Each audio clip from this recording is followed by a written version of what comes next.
lines in the sand, welcome to the front row. Real life hitting, everybody wanna know. When the spin get thick, who cuts through the chain? AK, David Drew stepping into the frame. Late nights, Dukes in the dirt. From the grind to the house, to the stove, to the grease stained shirts. Parents, pegrees, fight for what's true. From the clinic to the warehouse, to your living room. Headlines screaming, but we ain't scared.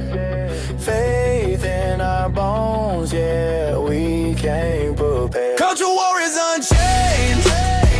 Where the real ones meet the rage. Where the truth cuts through the noise. Every voice on the stage. Culture war is unchained.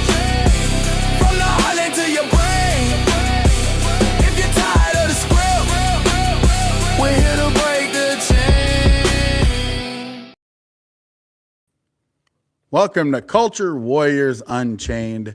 I am your host for the next 2 hours. We are joined by a great guest and candidate running for U.S. Senate, Mark York. Also, always joined by another one of our fantastic co-hosts, Mr. David Webster. And it seems like Drew Outstanding, who's our third co-host, is going to be joining us pretty soon.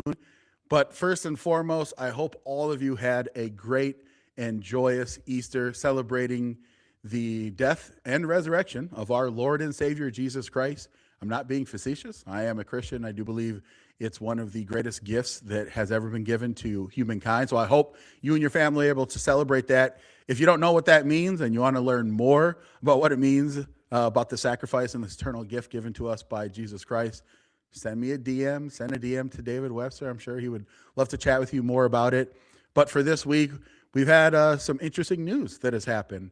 Obviously, if you've paid attention at all, you know, we are doing this. We're going to go back to the moon thing. So that's super fascinating. Today, we had some historical records be broken for how far human beings have been from the earth, unless you believe that there's some type of breakaway civilization where we've traveled even further.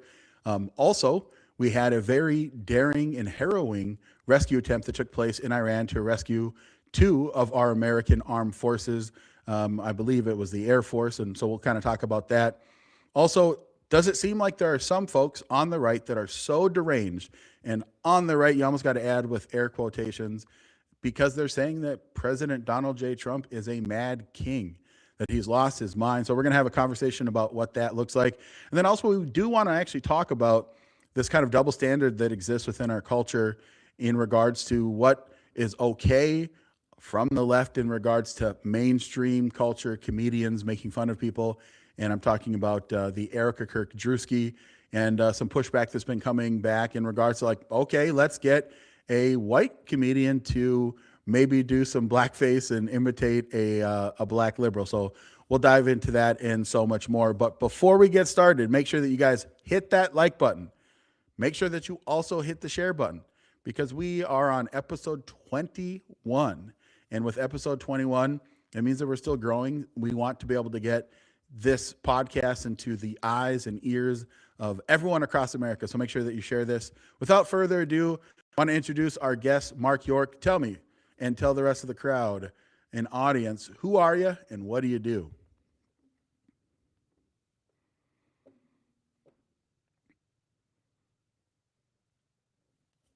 Did I lose you? Did I lose myself? Go for it, Mark. Did you unmute your mic, brother?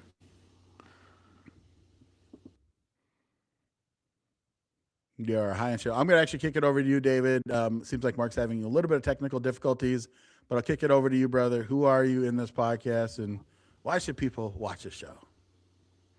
I am the Peruvian gentleman, aka David Webster, and you should watch this show because on the live show, crazy stuff happens all the time, and we ain't never letting people down. Whether it's we're trying to pull up videos for a story, and we ended up pulling up some AI nonsense instead of the actual footage. It's constantly a good time here, and we're pivoting all the time. That's like our gift on this show as we pivot. But I am, like I said, the Peruvian gentleman. I bring a military veteran's perspective, a legal immigrant, child of adoption. Grew up in a conservative home, and I bring a perspective of what it looks like to finally step up and get involved in the governance of the community, the state that you live in, the country you live in. Because there was a period of time where I was, I don't want to say apolitical, but like leaning Republican, but I wasn't doing anything about it. I am also, I just want to point out, I'm wearing a U.S. Army veteran shirt today instead of my usual shirt and tie because one of the stories we're going to jump into, I have never been so proud to be a veteran and what it means and what our armed forces are capable of, and just the incredible stories of heroism that we have, all the way from the founding fathers and the battles they fought against a superior military force at the time. But Mark, if your mic's working, let's kick it over to you.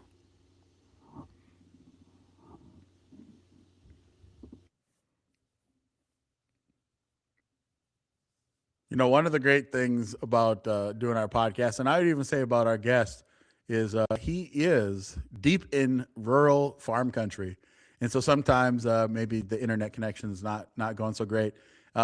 If you want, Mark, you can just shoot me a text. We can always try and run back to you and see if we can get you up and running. But if there's the ability to unmute, because it looks like you're muted, if you look down there should be like a mic button. If you click it, then you should be able to unmute yourself. But we will come back to you if I see your icon. There we go. Maybe nope, dropped out. All right. So actually, I'm going to kick it He'll be back over back. to you, David. I'm going to kick it over to you, Never brother. miss the live show, like we said. Oh man, it's always a good time. I want to All kick right, it over to you for that so first story, brother. oh my God, yes. So this is, we're calling it the Easter miracle. We're calling it a reminder of what dedicated Americans, patriots, people that sign on the dotted line to defend this country, what they're capable of, and it's absolutely incredible. So the first article I want to pull up here is from Ground News, and it just kind of gives this gives like a brief overview. I have the full timeline. I went and did a deep dive, uh, military style. So I'm going to give you guys the entire timeline of this rescue because it's incredible and it needs to be like John Wick 5 or something because it's nothing short of made for Hollywood with how unbelievable it is. But real quick, so on Sunday, US forces rescued the missing weapons system officer from the F-15E Strike Eagle shot down over Iran on Friday. President Trump confirmed the aviator is injured but will be just fine. And it looks like it was shot down during some operations over. I'm not even going to try to pronounce those provinces. They're Iranian provinces. The Revolutionary Guard claimed credit for downing and offered a bounty, and actually have the number. It was $60,000 bounty to capture this person. Give them a hostage. And it looks like they have. All right, I'm not going to read that article anymore because I have a detailed timeline that I wanted to read you guys. So Friday, April 3rd, he gets shot down, and he's 200 miles behind enemy lines. The IRGC, the Iranian, their military, they put out a $60,000 bounty to capture him. And this guy, this colonel, he survived 48 hours behind enemy lines, wounded. He's got his face is bleeding. He's got a sprained ankle. He used his SRE training in the military. We call that survival, evasion, resistance, and escape. He hikes and climbs 7,000 feet up a ridge line to hide in a mountain. He manages to get out a radio message, and the first message they hear back from him is actually God is good. That's just, additional incredibleness. But so Sunday night, President Trump greenlight a no fail mission with the Navy SEALs. And so SEAL Team 6 leads. They had Delta Force elements, over 100 special operators, and these guys are like the best of the best from across the branches. Like it's a lot to get into these groups. They take over an abandoned airstrip with small dirt runway, and then they run over 30 miles in country in Iran to this guy's location, grab him, run the 30 miles back under enemy fire the entire time. Nobody dies. They get back to the airfield.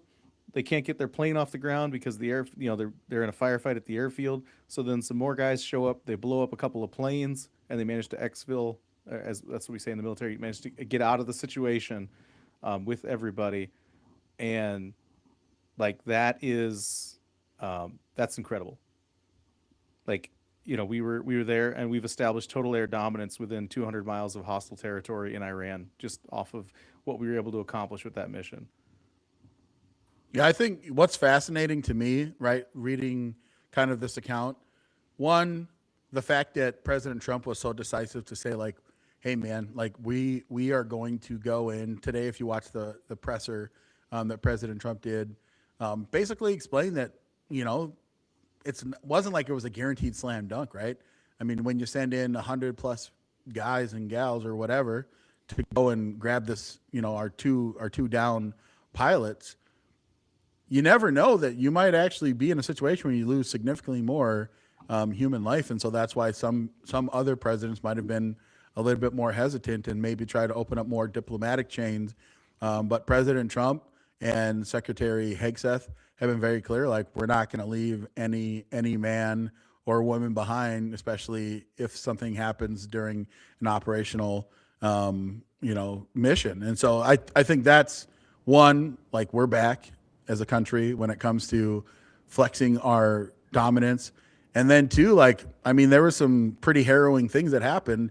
When you read about the vehicles that were kind of stuck in the mud, kind of like a second operational site. And because they had targets that were, or I say hostiles closing in on them, they ended up abandoning those vehicles and blowing them up. So they couldn't, try and snatch them and then parade them around like, look what we captured. But yeah, it was pretty stellar. Now, what's so crazy to me? Well, that's what you're supposed to do when you leave military equipment behind in a situation. Is you're supposed to throw some white phosphorus. We call it Willie P in the military. You're supposed to throw it in the vehicle so that it's non-usable, right? That's what we didn't do in Afghanistan when we left them several $billion worth of Humvees, Strikers, helicopters, guns. Yeah, Like, no, this is the right way it's to do crazy, it. man. Yeah. But before we get too further into my assessment, I do want to bring back Mark York. I want to give you a chance to introduce yourself and tell people who you are and what you do. Well, thanks, AK and David. And you're dead right. Out here in God's country, sometimes the reception's not great. But real quick, I'm Mark York. I'm a farmer here from Lake Wilson, Minnesota, town of about 240 people near Pipestone Way in southwest Minnesota.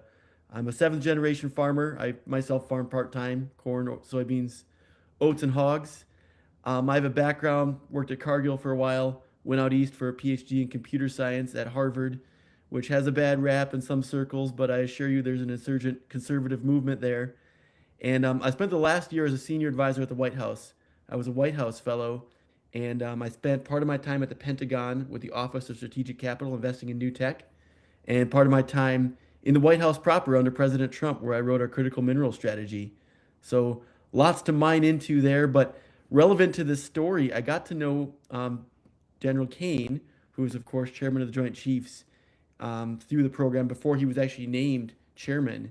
And then while he was chairman, we saw him some as well. And Trump, despite what some may say, he has super good advisors, and I feel very, very comfortable and confident with them in the game. As you said, there's a big risk taken here. It could have blown up. This mission could have blown up into something much worse, but I know that we have the leaders that are going to make it happen and make it happen the right way. No, thank you for coming on the show. And like, here's the thing, right?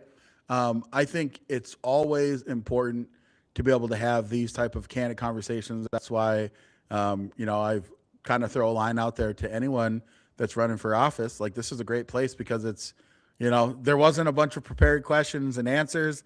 It's just, we're going to talk about news stories and kind of get your perspective. But here's what I'm curious.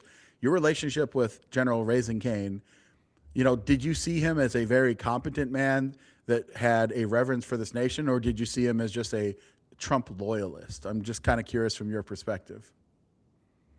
Very good question. So I met him, like I said, previous to him being named.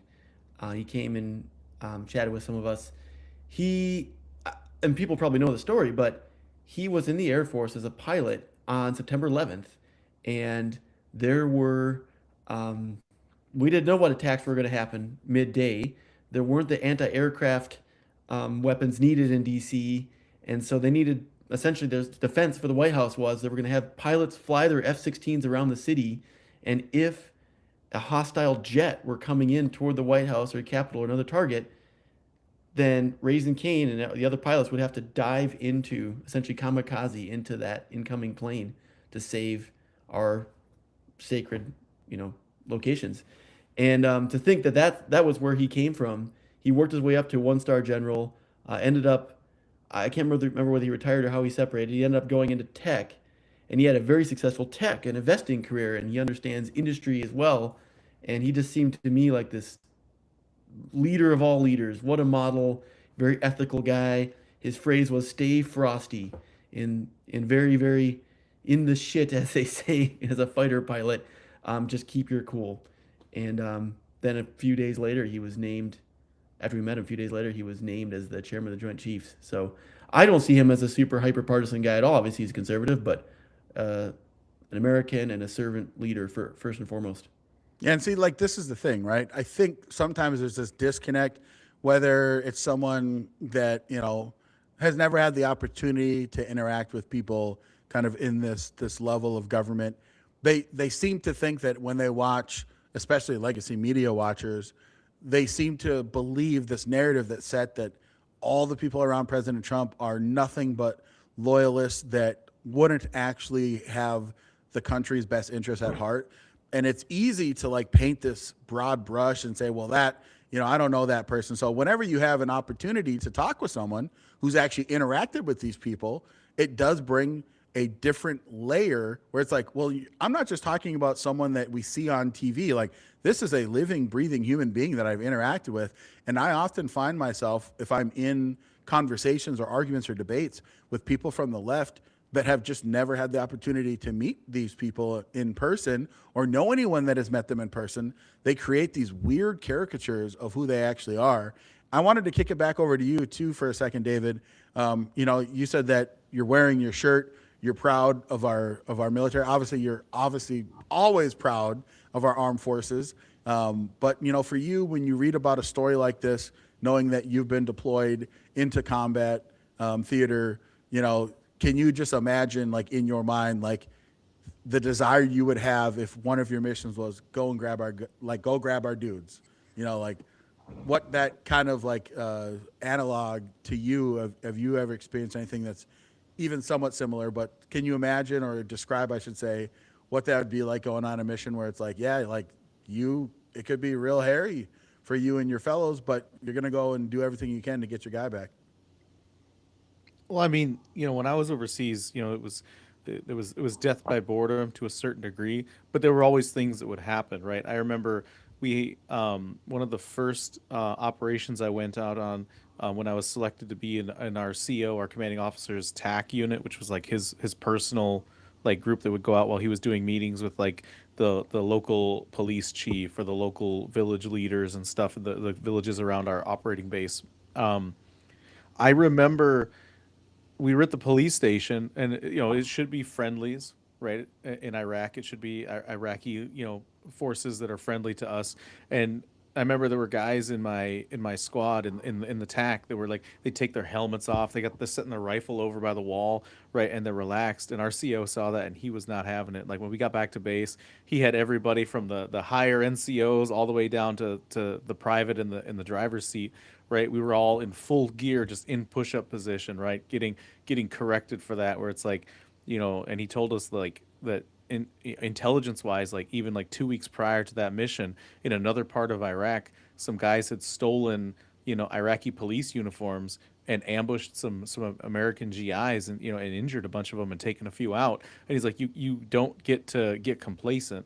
But then as far as like operations go, like I don't want to dive into like a ton of details, but we would have situations where you'd be out on patrol for like 12, 13 hours. You're coming back to base. You're like, I'm going to get some time in the bunk. I'm going to maybe get some food. If the one building that has like 4 phones in it where you can call home, if there isn't a long line, maybe I'll call mom or whatever, right? Or people will call their wives.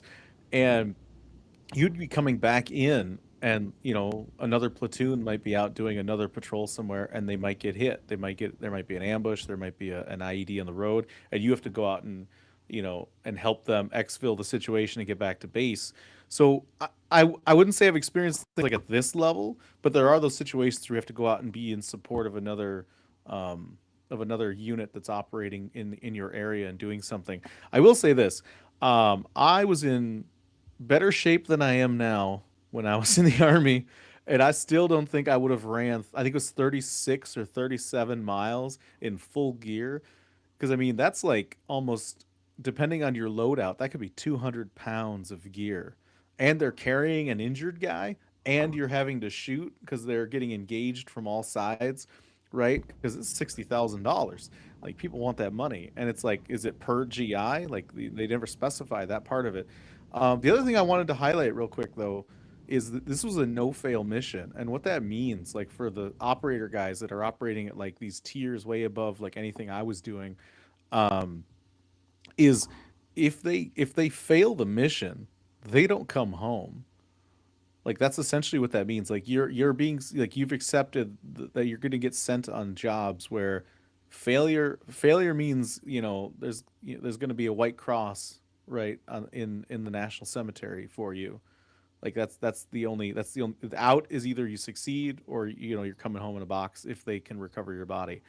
And that just, 100 guys undertook this operation, knowing that it was a no fail mission, and that's incredible.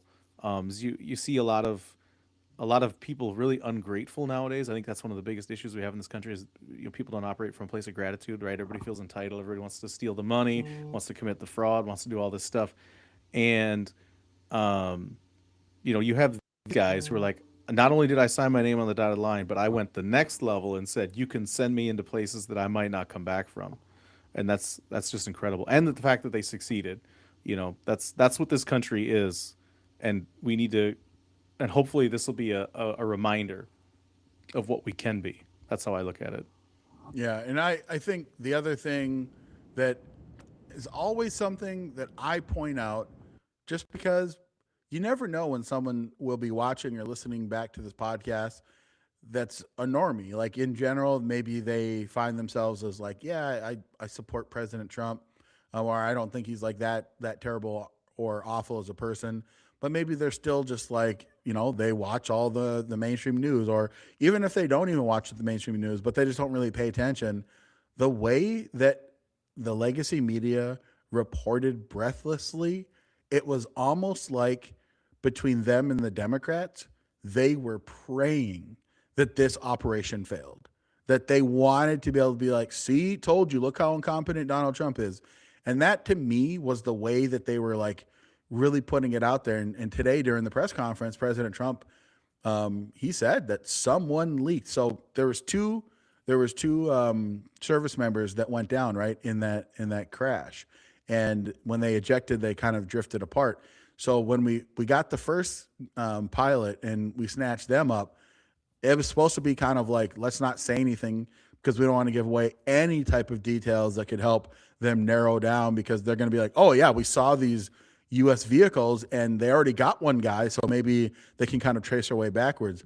But again, the way that the media was willing to just push that to put the life of the other person that was still, the other dude that was still there, I just think that that's just disgusting. So I think it's important for people to realize, like when you were reading those articles and those headlines and seeing those stories and how almost just cheering for failure these people were, because they just are so deranged in their hatred of President Donald Trump that they will root against Americans that are literally doing, in my opinion, one of the highest callings that an American can, which is to volunteer to serve their country, and that they're rooting for them to hopefully be harmed or for everything to blow up. So I just want to point that out again with the way that these headlines were coming out. But thankfully, President Trump has a very, very competent group of military commanders and generals around him that were able to make this happen. And just kind of wanted to get your final thoughts, if you have any at all, Mark,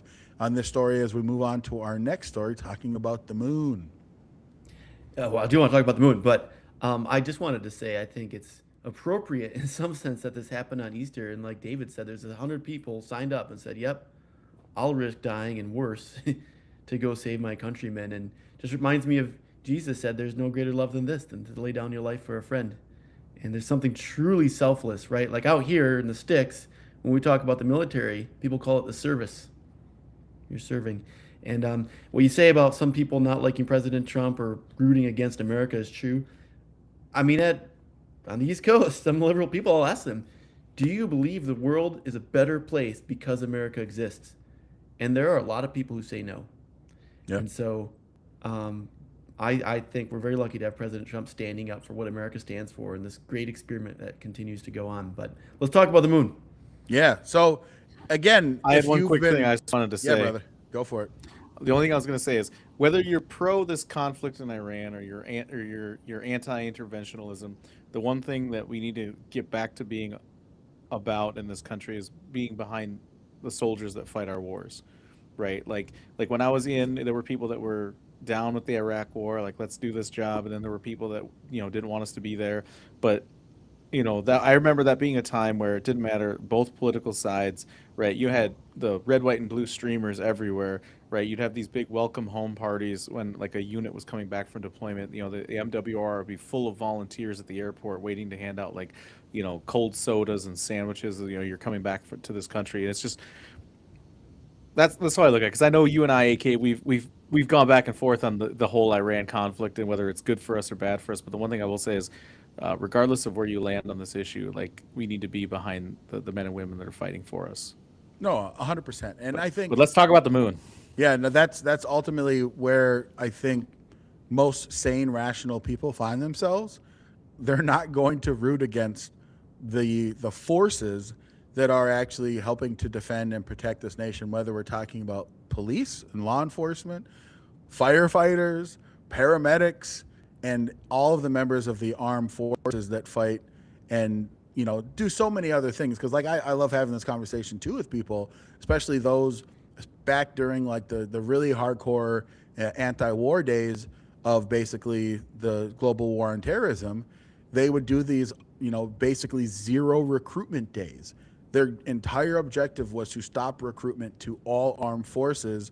And so they would go and they would bike lock their necks to doors of Navy, Army, National Guard, recruiting stations and being like, this is our goal. And I would just say, do you know that a very small percentage of the U.S. Armed Forces are actually engaged with like frontline combat? Like the vast majority are doing so many other things that are providing logistical support, defense support, contractual support. And it's so silly. Like there's so many different things that our members of our armed forces do to help our nation continue to be strong. And so with that, talking about our nation being strong, Artemis 2 has officially and successfully broached and breached, I would say, a record that had been on the books for a long time, going back over 50 years, for how far the human population, our entire race, have been able to stray from Earth. So I just want to kind of pull up just kind of a general overview of where we are right now. Now, if you are fascinated with space like I am, which that's, David knows very, very well. I get very, very giddy about space. And sometimes I go a little bit further into... You get excited about space the way I get excited about literature and Lord of the Rings. So let's do it. Yeah, exactly. But I like the fantastical stuff, but I also like very, very practical. So this is just breaking down Artemis 2 crew nears the epic lunar flyby. Now this story was actually put out a little while ago. They actually already did their hardest part as things are right now. They've actually crossed into the blackout. And actually, no, it just shows that they regain contact. So one of the things, part of the Artemis mission, right, is that we're going out to the moon. We're kind of doing this like weird thing where we went around the Earth 2 times to get basically not have to burn as much of our fuel source, but to be able to get the gravity of the Earth to slingshot ourselves around the moon. And then we were slingshotting ourselves around the South Pole to basically, do a bunch of sciencey stuff, which maybe Mark knows a little bit more about that. But because of that slingshotting and going around the South Pole of the moon, that was basically the furthest that human beings have ever been from the moon. And I today at work, actually, as I was working, I actually had my YouTube pulled up because I just found it so fascinating. But right when that timer was clicking down to here's the point where we're going to be furthest away from Earth, that humans have ever been. I was watching that. I'm like, that is so dope. Just kind of scrolling down, taking a look at a few different things. Like there's been some images that have came out. I don't know what I trust though. In the era of AI, I'm like, some of these photos that have been put on X, like little videos, I'm like, that might just be AI. But from what I could see, obviously NASA will probably publish official sources of photos, but it looks super cool. Again, to see the moon from that perspective. One thing that I thought was super kind of like heartwarming is that the commander of this Artemis crew, his wife had passed away in 2020, and so there was a couple of unnamed lunar craters, and they named them, but one of them he named after his wife Carol, and so that was kind of crazy because the other astronauts were like, it's pretty emotional, right? Like recalling his wife, that when they start training for this mission, it's been years that they've been training together as a group, right? And then the wife passes away. And so like they were crying, and their tears, you could see their tears are like going off of their face and like floating around, and they're trying to like snatch them up. So that was super fascinating. But I just wanted to kick it over to you, Mark. What does this mission mean to you? Are you a space nerd guy? Tell me your thoughts, man. The United States is back. That's what I would say. I think America's always been a country that needs a mission to be united, and I hope this is the sort of thing that could do that. I actually applied to be an astronaut back in 2016. I think 18,000 people applied and only 8 got selected, and I hadn't done my PhD research yet, so I wasn't selected. But I think, to boil it all down, investments in projects like this create vision, and they have a lot of impacts that you wouldn't think about. So all of the engineering and all the scientists and all that funding ends up leading to other technologies. I think if you think about where is the U.S. technologically, we have such a lead in AI, but in the physical world, like in robotics and drones, we are not leading. And so I'm very hopeful that our investment in this project will lead to a lot of other developments down the road. No, absolutely. And I just wanted to share a couple things here. This is a photo of the Artemis crew. I believe they call their actual spaceship Integrity. But just this story just kind of breaks down one of the parts of their missions. They broke into 2 groups, and part of their 7-hour flyby. For the first 5 hours, astronauts split into pairs, rotate observation duties, allowing each team a brief mental break roughly every hour. With the observing team, astronauts will alternate roles, with one using zoom lens cameras to track targeting points while the other provides descriptions with the naked eye. Meanwhile, astronauts not on observation duty will relay status updates and scientific insights back to Earth in an active real-time dialogue with lunar scientists. During the flyby, the crew is expected to track the historic Apollo sites, scout future landing zones, and photograph rare views of nearby planets, including Mercury, Venus, Mars, and Saturn, while also observing a solar eclipse from Orion's unique vantage point. And so this was just a little video I'm going to play of when they broke Apollo 13's record, becoming the first humans to travel farthest from Earth. So I'm going to play this little clip here.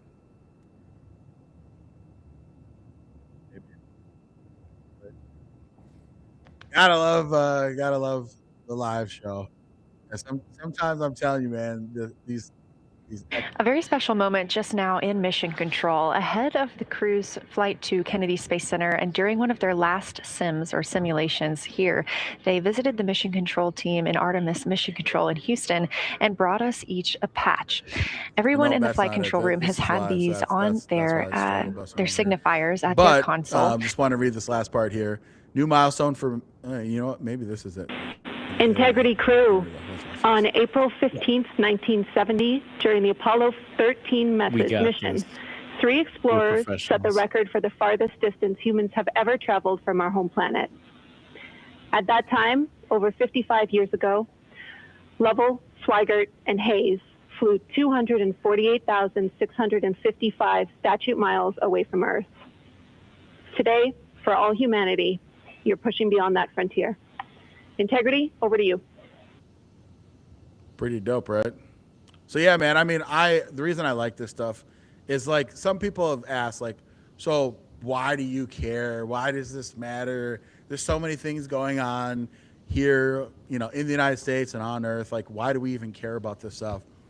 And it's because it pushes the bounds of what we understand about our known place in the earth. And I think I would say, to not like get too whatever like techie about it or like nerdy future science about it, I think that the innovations that we saw in our technological leaps as a entire species significantly were increased by the moon race, right? The first race back in the 50s, 60s, and 70s. And I think we fell way far off of that. And obviously with Elon talking about going to Mars and us setting up a moon-based installation actually on the moon, that's the goal. President Trump wants to have an actual base on the moon before the end of his term. And for sure he wants to have humans back touching, the lunar surface. And I think that all of that will, again, when they're trying to solve for these problems, that's where these technological innovations come from. And especially with what the kind of current mixture is, we have these contracts with Blue Origin, Jeff Bezos's space company, and with Elon Musk and SpaceX that are going to be completely changing the technological landscape as we continue to make these leaps and bounds. And plus, I just think it's cool, man. Space is awesome. So I'm kind of curious, David, from your perspective, man, are you geeked about this? Are you like, meh? Like, how do you feel, man? Tell me. Listen, we're better people when we're aspiring to something, when we're trying to accomplish something bigger than ourselves. And also, the aliens are coming, right? You got to remember the government bought aliens.gov. So we need more successful space missions so that when they arrive, we are prepared. I don't want to be, we're already going to be probably behind the eight ball if they have the technology to reach us here from wherever they are. So yeah, the sooner we can get on this, the better. That's how I look at it. I'm like, let's go. Let's get to it. I don't know why we ever stopped, aiming for the stars. Yeah. So one All thing my I favorite like, TV shows are either they got dragons and magic or they're in space. yeah, no, 100%. So one of the things I just want to do real quick, because there's a lot of people, and shout out to my coworker, Gabe. He's a young guy. I think 26, 27. He just had a birthday. Now I feel bad because I don't remember exactly how old he turned. But basically, he said to me, and he wasn't being a jokester, but he was like, you seem like a smart guy. Like, not seem, he said, you're a smart guy. And he's like, do you really think we landed on the moon? I'm like, yeah. And he's like, no way, dude. He's like, there's no way. And then we kind of were having this conversation about, the different perspectives. And I don't think he's a dumb guy. Like, I think he's actually a pretty smart guy too. But I just, today, literally earlier, I was like, we've actually landed on the moon more than just once. Like, it'd be one thing if we'd only made it there that one time. And so I just want to go through, right, moon landings and just kind of show people, and maybe you're like, I don't believe you, this is all fake. This photo is Stanley Kubrick or whatever original, and they filmed it in the studio in Mount Weather or whatever. That's fine. We could have that conversation. But what we know for a fact has happened is that we've actually had 13 moon landings. 6 of them were crewed, 7 uncrewed.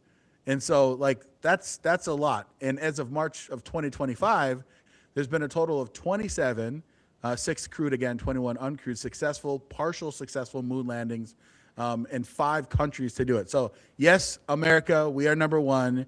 No other country has actually put their human beings on the lunar surface and walked around and, high-fived and thrown a football in space or whatever they did, planted a flag. But they've actually landed. So whether or not you believe it's true, it's not like this has only happened once, and that's and most people don't realize this, that there have been 27 total lunar surface touchdowns with craft, and 6 of them had human beings in it, and the other ones didn't. But at the end of the day, I want to throw it out there that don't just take that one snapshot and so hyper focus on the Apollo mission and talk about the impossible odds. I think that shows how amazing we are as as a country. But let's just say that you think that that's all bunk. I mean, we've done it a bunch of other times. So I just, again, want to throw it out there. And I wanted to throw it over to you too, Mark. As a guy that clearly has had a lot to think about in regards to things that are going to make our country better. And obviously with you being out in DC and working at the White House as a fellow and coming up with all these, even just, again, our what do they call it? Critical minerals. I mean, space has a lot of critical minerals that we can mine, right? I mean, I want to get some of the critical minerals from our terrestrial planet, but those are also interesting things that can happen, that we can grab some of those minerals out there. I just feel like there has to be more to life than unemployment numbers and paying your rent and trying to pay down your college debt. There's got to be something that inspires you, that makes you dream. And I think that's exactly what this is. And it's, yes, there's potential for minerals on the moon, absolutely. But I think there's things that we aren't even seeing that are going to become possible because of this. I mean, for one thing, going to Mars is now a step closer, especially if we have a moon base and we know there's the launching potential of being on the moon, right, and slingshotting your way to Mars. Just a couple examples from the original Apollo landing, which I do believe in, by the way. So right now I'm able to check the weather on my phone all the time. Well, a lot of that is because we have real-time satellite measurement of soil moisture and clouds and pressure and rainfall and all the stuff that was made possible because of all the research and development from NASA. And likewise, GPS, right, also relies on satellites. And a lot of super light materials were developed because of that. So a lot more that's going to happen. And it's, if you build it, they will come, right? Investing in this research and development is going to lead to great things. So I think it's an exciting time to be alive. No, 100%. And one last thing, and then I'll give it to you, David, for some closing thoughts on this topic. Wow. I know. I don't know. It's not too good. I just want to show you guys. Now, this Never is miss the live show. This is 100% real. Okay. And I want to show you guys. This is a great flyby that occurred earlier today. Maybe.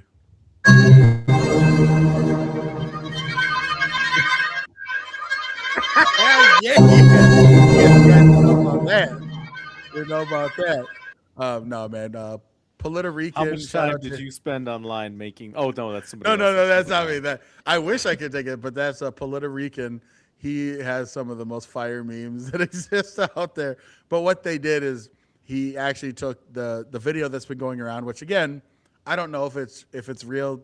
Maybe it is, and he obviously imposed President Trump's face right there. But yeah, man, I mean, this president, again, regardless of what you even think, if you think he's just like a mean and nasty guy, which I don't, I think he's one of the greatest presidents that we've actually ever had in the history of this country.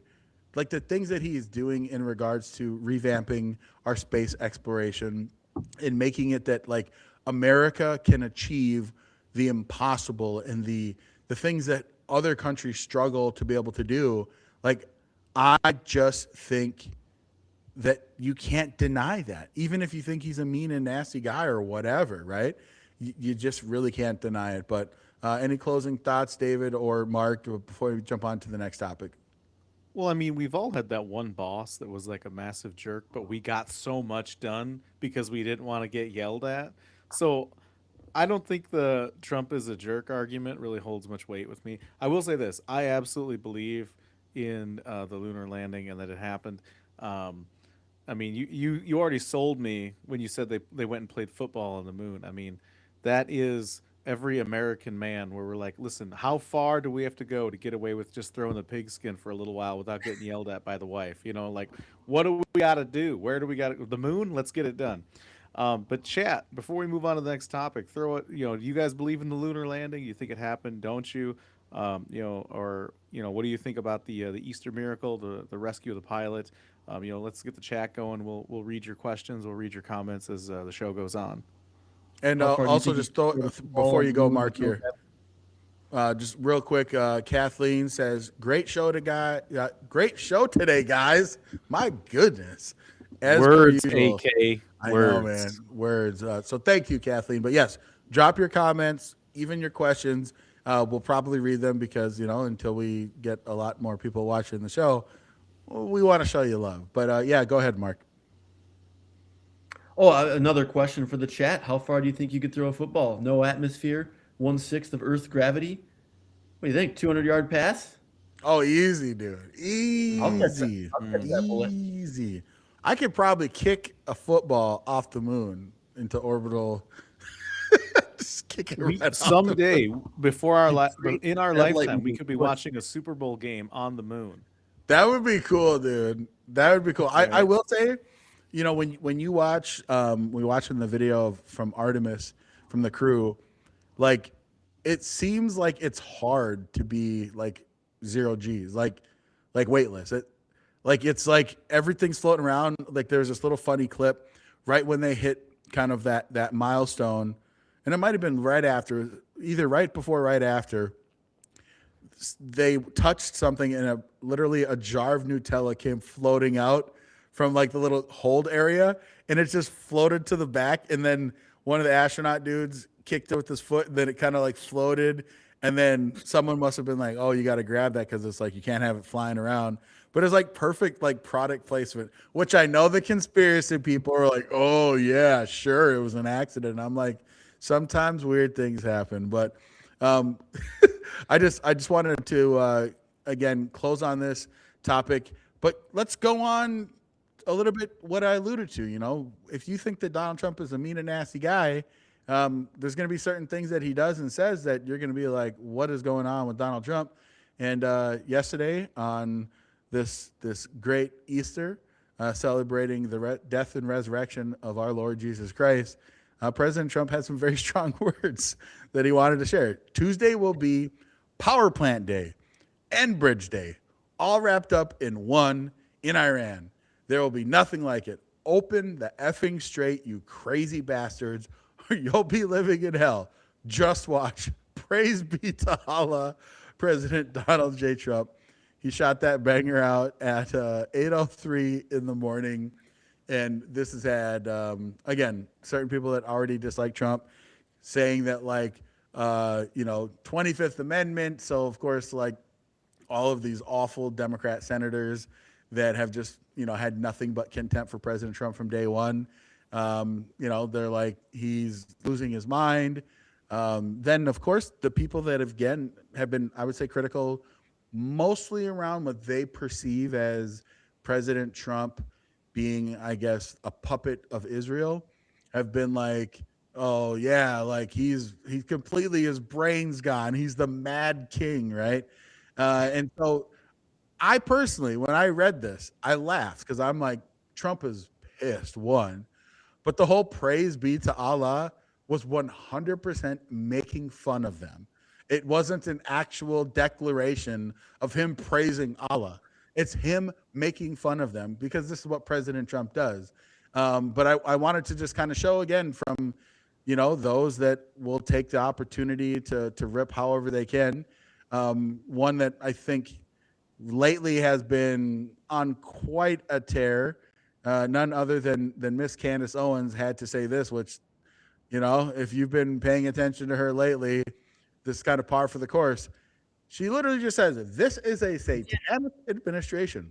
We all realize that satanic Zionists occupy the White House, and Congress needs to move to have the mad King Trump removed. All of our lives may depend upon other countries realizing that Trump is deeply unwell and surrounded by religious fanatics who have convinced him that he is a messiah.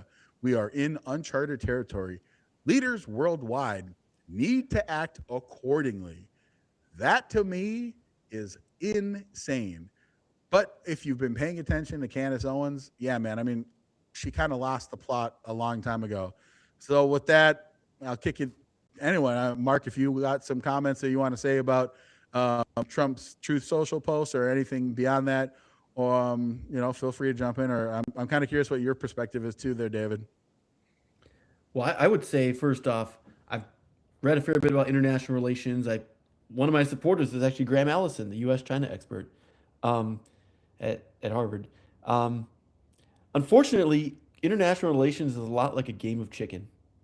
You have to make the other side believe that you're willing to pull the trigger, or they are going to walk all over you.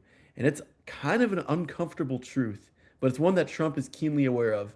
And I think the sentiment behind the tweet is dead right. We're not just going to sit here and hopes and prayers our way through you guys doing what you want. We are not kidding around.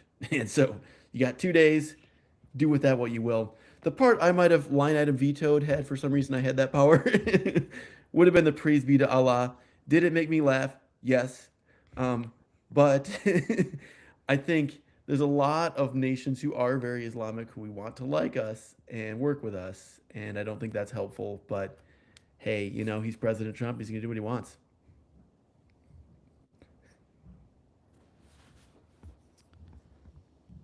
I What do you mean, think, David? listen, this two things. A, that post is incredible. I think one of the most fascinating things about President Trump in both presidencies is the amount of time we're all talking about these things, and he's already on to like the next 5 chess moves on the board, right? And that's really the brilliance of posts like this is, everybody's going to be debating this back and forth. Meanwhile, he's probably already making the moves that are going to reopen the strait, right? Or potentially actually effectuate a regime change that we don't know about.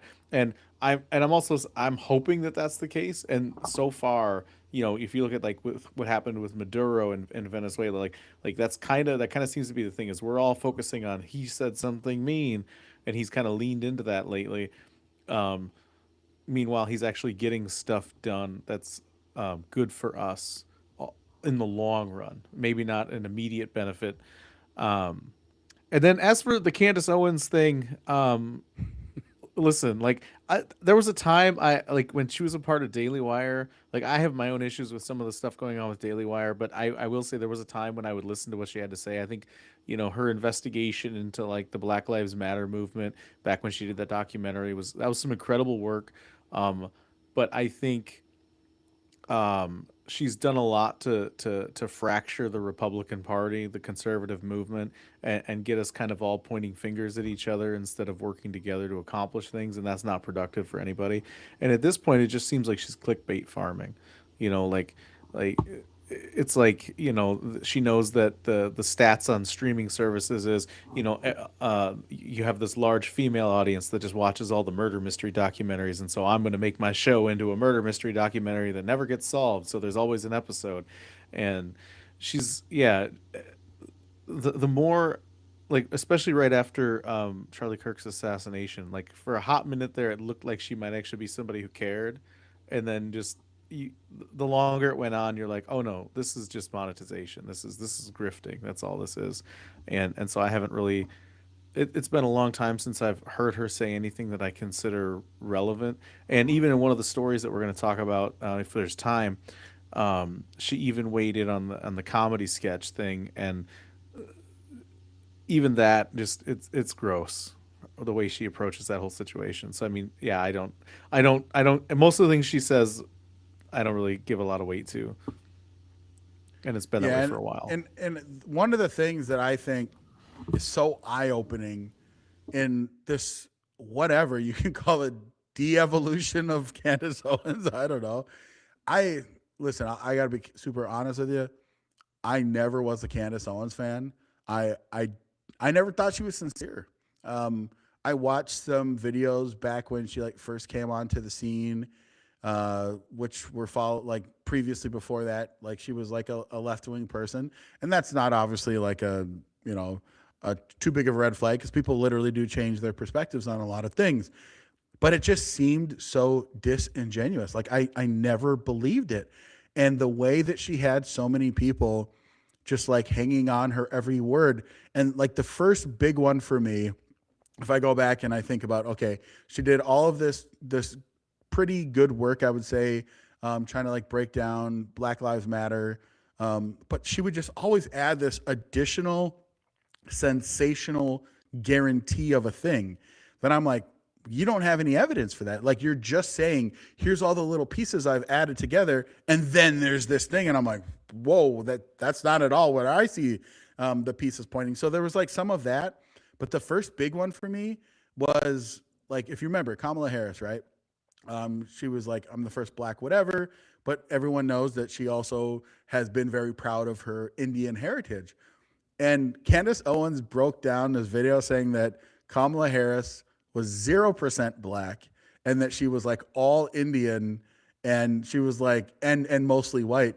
And I'm just like, man, like you can literally see her father talking, and he's produced all these photos, but it's because again, she was just trying to create this sensational thing to be like, Kamala Harris ain't even black American, like Jamaican technically, so not black American, but Jamaican or of African ancestry. And she said no.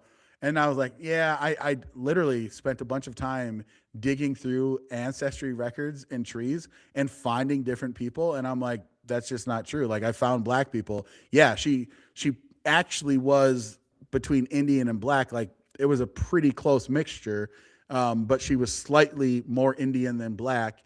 That is true. And she was a lot of European. But that was my first thing. And then beyond that, everything that she's put out to me about Charlie Kirk has been absolute, utter nonsense. Everything she's putting out there about Erica Kirk has been complete, utter nonsense. And now for her to be like President Trump is a demonic administration, it's like, I don't know, man. You're free to watch whoever you want. And if you're a huge Candy fan, I ain't got no beef with you. But to me, that's just super weird. I did want to real quick too, shout out Kathleen, who already left a comment, but she said, I do not believe in the moon landings. Is there not a firmament to stop anything from leaving? I do not think that we have left the atmosphere for any of these missions. Now listen, I've read a great deal about basically, we'll call it the flat earth theory. And I think there's some interesting points. But here's what I typically do. If your inability to answer a, we'll say, complex scientific question is to then default that it must be some unknown force, I think that's the wrong thing to do. So when there's questions about how the curvature of the earth acts weird when you see something from your perspective, there are things that happen in nature that actually aren't intuitive. And one of the biggest things is understanding how we perceive things relative to our actual orientation, how it can be so warped, and also just simply by the kind of gas that's in our atmosphere at long distances, the human mind will make up things to make it make logical sense, because our brains are one of like the most logical machines in the world. And so I would just say that when I start to listen to a lot of the different questions about why can you only see this happen at this? It's like, well, it's because from our perspective, there's not a straightforward answer, and you actually have to use calculations to be able to say, well, this is why this is happening. But you can actually test it a bunch of times over and over again. And I actually made this joke, and I'll kick it over to you, Mark, if you have any thoughts, or you, David, before we kind of move into the second hour here. I've seen kind of this conversation that happens where you say, okay, but what about this thing? And whether you're talking about why can't you fly from this direction or whatever, a lot of times what you find is that those are actually predicated on a falsehood. They're actually not true. It's just you haven't done enough question searching to find that there actually is an answer. When you ask about like our flight paths of why we fly this way around the earth and all these different questions, it's like, well, someone will say, well, that's because we can't fly past this area. And it's like, well, no, we could, but it doesn't actually make sense because gravity and air currents, right? Like our earth rotates one way. It doesn't rotate two ways. When you have a rotation and you have a large enough body rotating for all this time, you have these things called currents. So like there's all of these actual reasonable answers if you're just willing to take that extra step further. But I'm not even going to say with 100% certainty, because I think it's impossible to say anything's 100% certain other than my belief that Jesus Christ is the Son of God who died for us. Maybe I'm wrong. Maybe it's a flat earth and there's a firmament. But based off of all of the overwhelming scientific evidence that I have seen and your ability to actually find tests that have been done that you can relatively easily recreate yourself, it's just the evidence too overwhelming. We live on a globe, a sphere. But yeah, any closing thoughts, David or Mark, going back to what we were talking about with President Trump the Mad King, or even if you have a point you want to give, point out for Kathleen's comment. I will say I've actually been around the world. I actually went to a series of locations that required me to circumnavigate the globe and end up back in Minnesota. So I've proven it. And to your point, there's things like Coriolis effects, right, that we could see with storms. I mean, I've actually, flushed toilets in the northern and southern hemispheres, and they do go the other way, by the way. Um, but I think there's some, and I agree, we should have people dig deeper. But I think there's something more at play here, and I think Candace Owens leverages this. I've heard it called the Brandolini effect, which is it takes 10 times as long to refute bullshit as it does to come up with it, right?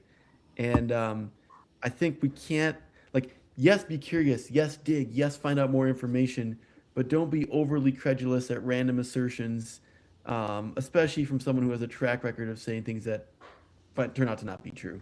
So nothing against people who love Candace Owens, but I'm with you. I've never been a fan. I think when she started out, she was just regurgitating what other people said, and now she's resorting to coming up with, well, a lot of bullshit. What do you think, David? Are you going to climb the ice wall and go conquer Tartaria or whatever? Listen, Game of Thrones taught me you stay on this side of the ice wall if there is one.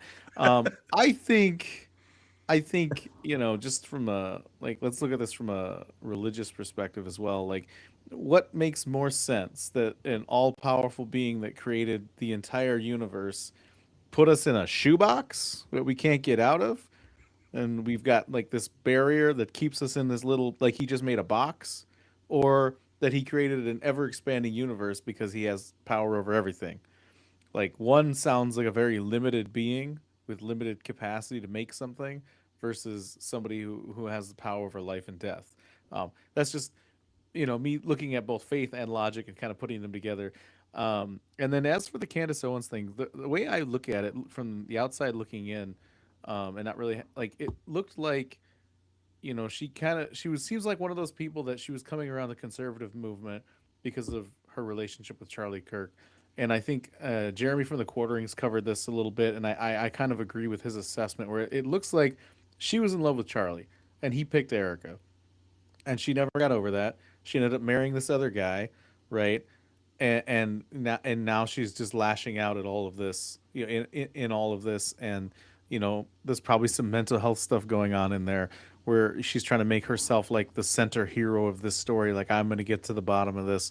And yeah, it's all really unhealthy. And I think at this point, anybody that's engaging with her content, or, enabling her delusion is, you're not helping anything. You're hurting the conservative movement overall. I mean, if we don't win the midterms, if this is a contributing factor to that, then she's done way more damage than she ever did good for the Conservative Party overall, when she was either with us or pretending to be a part of us. No, absolutely. So kind of, again, for the second hour of the show, I should say, just want to kind of, again, give the opportunity for myself and David to ask more about who you are and what you do, Mark. But yeah, I just kind of want to kick it off and open it up to you. But obviously you are running to be the next senator from Minnesota to represent the state of Minnesota in the U.S. Senate. And right now you are running to secure the Republican endorsement and be the Republican candidate that's going to end up facing whoever the Democrats end up putting up there, whether it's Peggy Flanagan or if it's Angie Craig. But yeah, tell us, I would say my first question is, like, why are you running, man? Well, it's definitely not for the money. I would say it goes back to when I was nearly finishing my PhD in computer science. The most common place people go is Wall Street to be a quant at a hedge fund. And that's what I could have done. I also was getting approached by tech companies to help them make their algorithms more addictive. And for me, it goes all the way back to my Catholic faith.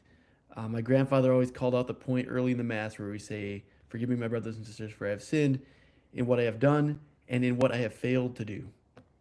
So what is that good that you are supposed to go do? Not doing that is actually also a sin. And my mom became sick with Parkinson's and really needed full-time care starting in about 2020.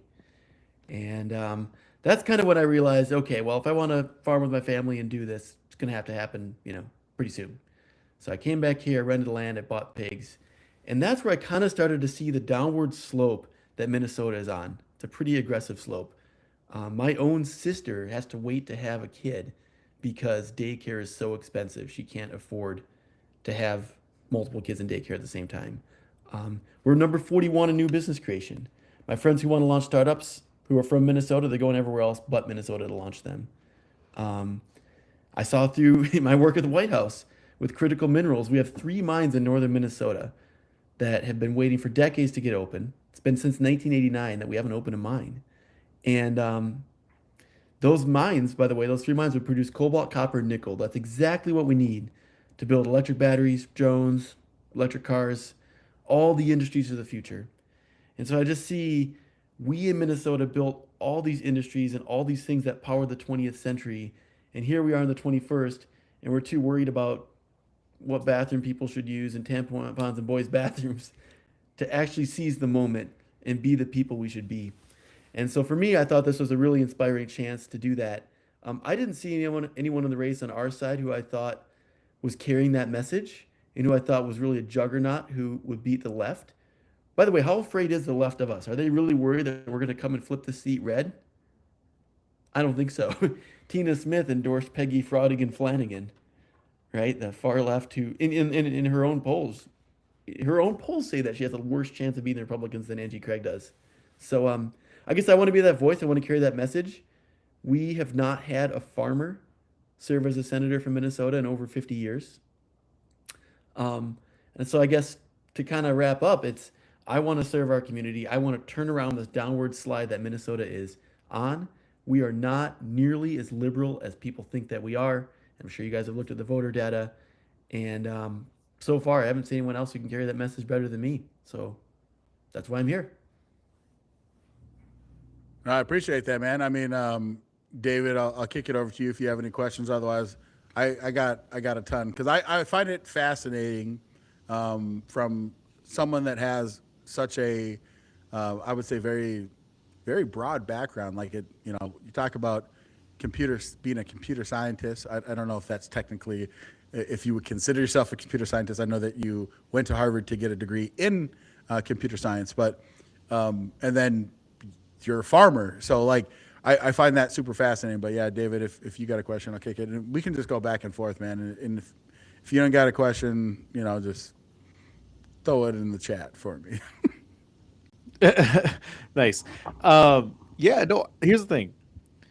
As I got a chance to chat with you, Mark, at an event that we were both at earlier last week. And like I said, I think we've run into each other at some other different events. So I've got to hear you speak before.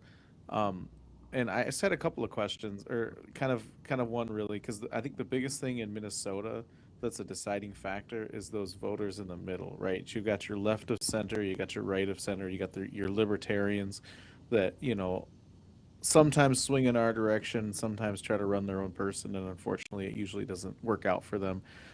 It would be nice if it wasn't that way, but it is.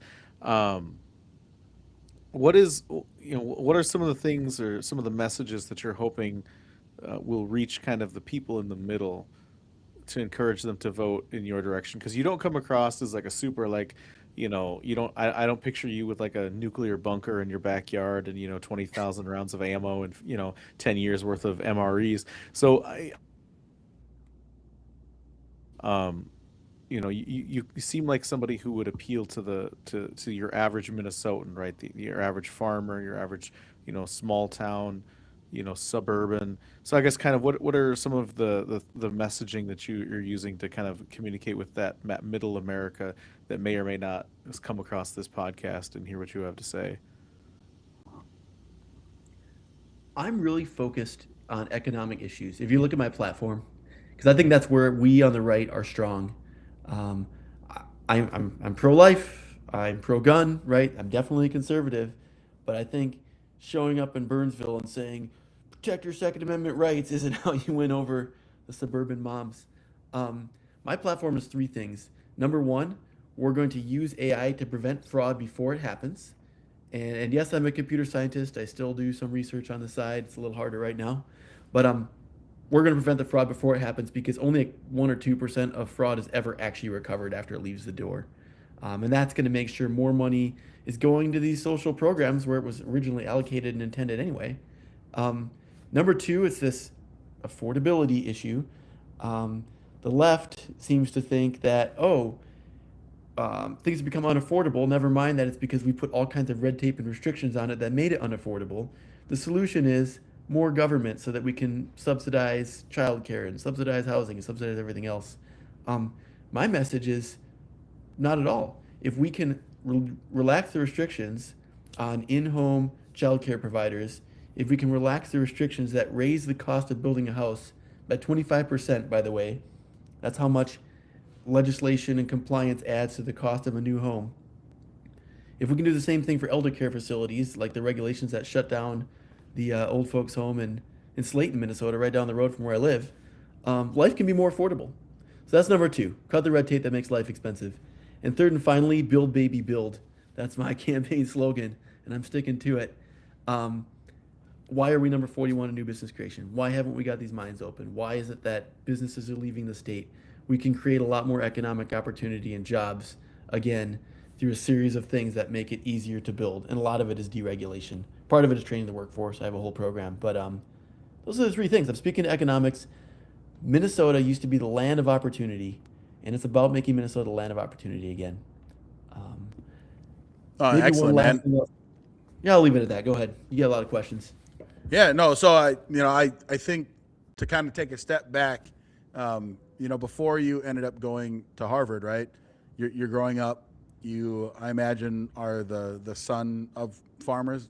You said you're 7th generation Minnesotan, so I imagine that's going on. I'm super curious. Like, at what point did you realize that you, I guess, had the skill set or tenacity to be able to make it to Harvard? Like, I'm genuinely curious because, like, you're in a small town versus, like, if you grow up and you're going to, like, higher Ivy League-ish, private schools and institutions, that maybe that's a different route, but maybe I'm wrong. Maybe that's what you did. Maybe your family sent you away. So I'm just kind of curious how you got yourself to the point where you're like, yeah, Harvard's like an actual thing that I think I can do. Well, it certainly wasn't from here that it first occurred to me. I went to South Dakota State for undergrad, and I ran for and served as student body president, which was my first foray into government, and lobbied a couple bills through the legislature out in Pierre there, or one bill, I guess.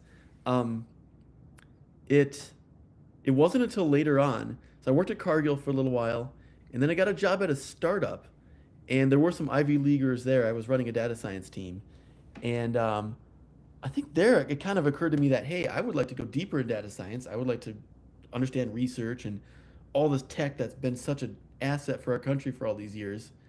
But I think a part of me wondered, gosh, could I hang with these Ivy Leaguers, right? Is there something special? Is the private school I missed growing up really holding me back, or is that all nonsense? And if you just work real hard, you can do it. And so I was actually about 30 years old. I'd been working for 6-7 years. That's when I applied, and I got in. And once I was there, it's a whole nother world. And I can talk about research, but I think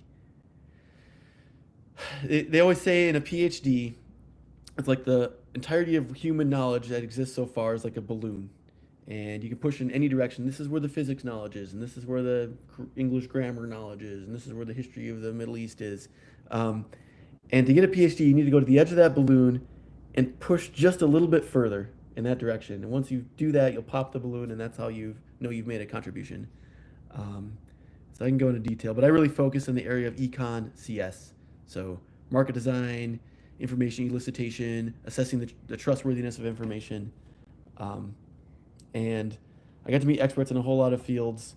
It was quite a departure from where I'm at, and I'll just finish here by saying I actually brought about 15 people from Harvard and the White House to my hometown for our annual town festival a year ago. Awesome. And, we met the local school board, some local business CEOs. It was worlds colliding. And you know what? They actually loved each other. It was really interesting. That's fascinating. And the reason I like to ask that question, I know it's kind of like, where's this even coming from? Is like, I am someone that believes that a lot of these preconceived notions that I think once upon a time used to not be kind of the standard. Like, the idea of the American dream was real. Like, there were so many things that we could point to where people are like, yeah, man, I mean, I could go and achieve this thing, and it almost seems like there's so much negativity, so much just absolute pessimism that people say things like, "Oh, the American dream is dead," and they'll point to these stats and they'll say, for the first time in whatever recorded American history, this generation will be further behind, and their parents won't actually be leaving them something better. And instead, they're going to actually start from further behind. And I know that there's the macro and the micro, and I'm not saying that that's not a phenomena that exists, but I think it's actually less of a kind of uncontrollable phenomena, and it's more of like a mindset and a mentality that people have where they can't connect that not only is it that, yes, we should be able to stand on the shoulders of those that came before us, but we actually have to work just as hard as them, if not harder, in order to surpass them. It's not that it's just guaranteed.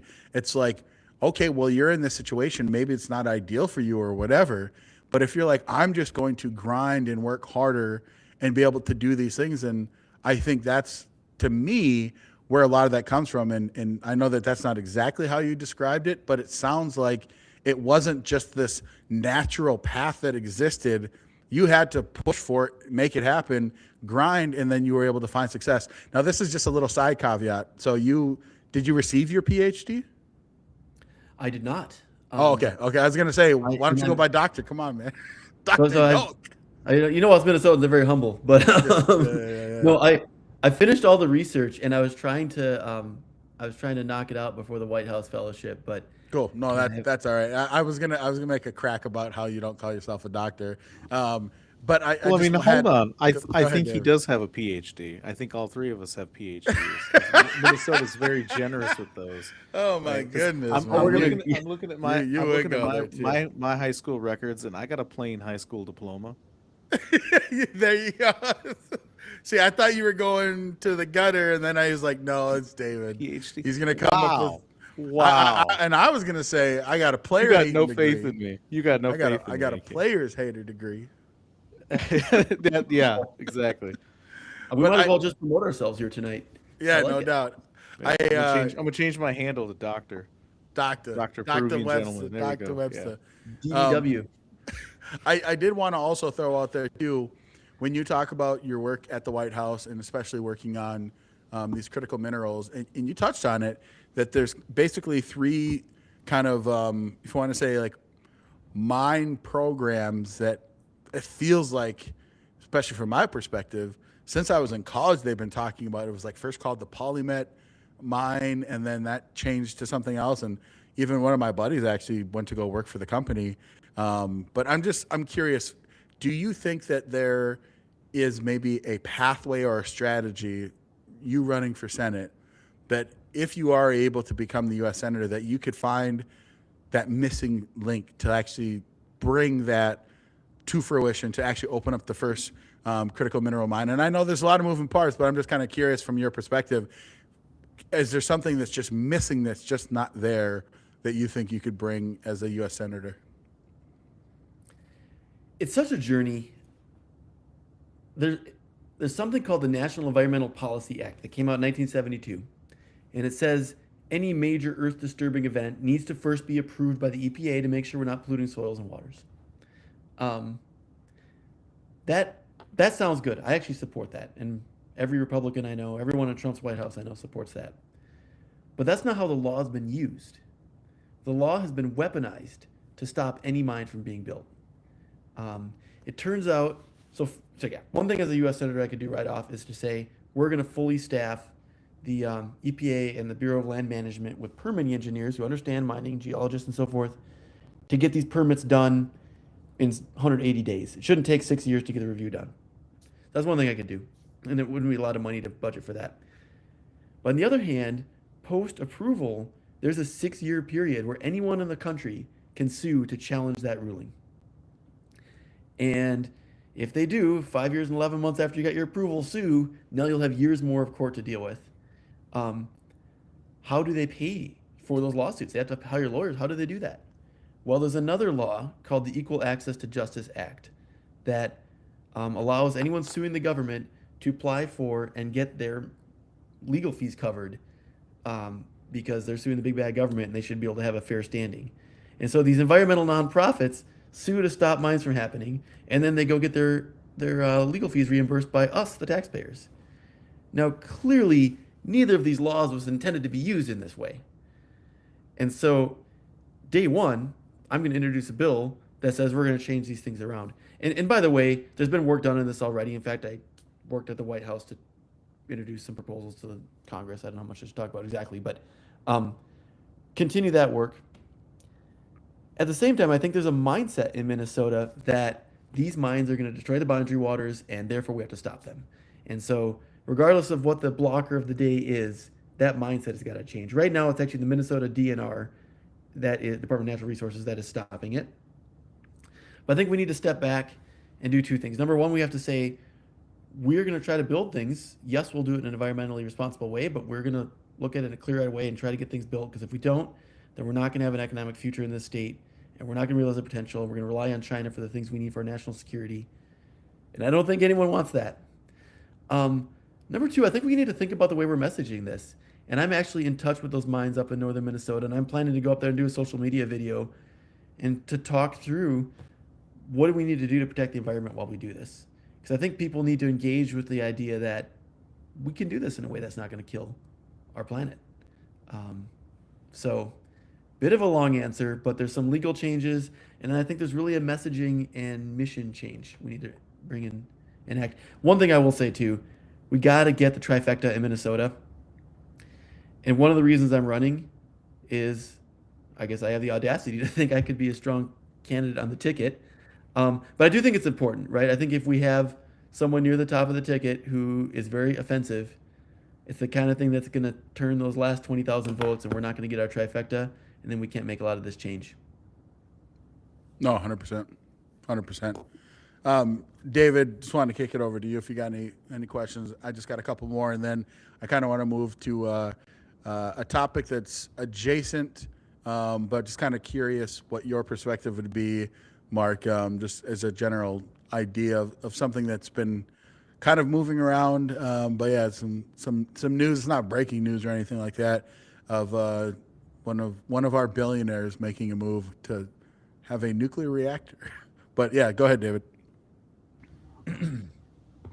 I mean, I had a question, but Mark kind of already hit it with his as he said, his longer answer there. That's one of those, wait till the professor's done talking and maybe he's addressed your question already. But now I'm getting promoted to professor. So yeah, there you go. As the show progresses, you might be the Mad King by the end. So for the viewers, for the supporters of our channel, that wanna maybe connect with you, get to know you a little bit better, or kind of look at your platform and what you're about. Like, what are and actually maybe in a more broad question, I like to ask people that are getting into politics and kind of stepping into it, as a newer arena.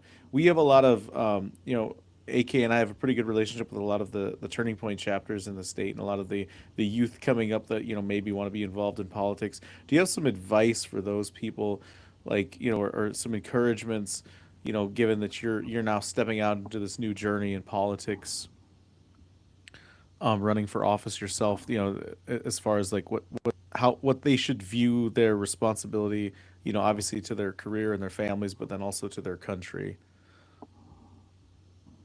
100% get involved. John Quincy Adams said, if good people don't lead, other people will. He's dead right.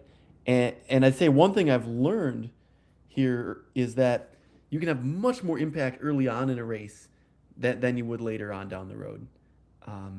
If you see someone who's standing for something that affects you or that you like, go volunteer. Go give $100. Go spread the word. That stuff all matters. I would say, and I know I jumped right into the U.S. Senate, but a lot of the impactful stuff happens at the local level. And I saw that when I was student body president at SDSU. We got bike lanes implemented in Brookings, South Dakota. Sure, that's not turning the tide of the war in Iran, but actually, most people in college, or many people in college, ride a bike every day. So, Yeah, those would be my pieces of advice. Get involved early. I guess maybe another thing I would say too, and I've taken an unconventional path. I'm a farmer and computer scientist, and now I'm running for office. Um, I think that's okay. I think we actually, my personal belief is we should have a diversity of experiences, real diversity in Congress and in our parties. And so don't be afraid to go do something else for a while and come back. No, I mean, I think at the end of, this, right? Whenever you try and give this advice to younger people as they're trying to navigate, there is this percentage that are like, whatever, you did your way, I'm going to do mine. But I do think that having a level of sincerity of like, listen, you're going to come to your own conclusion at one point, but just understand that like nothing is going to be preset. Your best laid plans sometimes are going to completely fall apart.